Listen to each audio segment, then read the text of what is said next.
Mga kababayan, I am Major Jerome J. Hakuba, Officer Das 146467, AGS Philippine Army, a battle casualty. I am totally blind. I lost my sight during our combat operation against the BIFF in Maguindanao last 2016. But I said, I did not lose my sight. I just gave it to our country. Our Commander-in-Chief suspended my disability discharge and instructed me to continue my service despite of my disability. Mr. President, sir, maraming salamat po sa inyong tiwala. Sa lahat ng aking mga kababayan, lahat ng aking mga followers, malaking contribution nyo po sa kaganapan po na ito, sa promotion ko po na ito.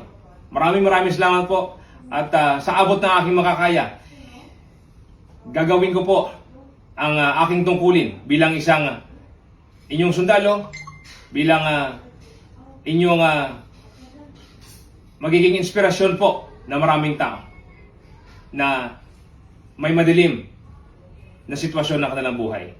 Kaya, mga kabayan, this is Major Jerome Hakuba is now signing on.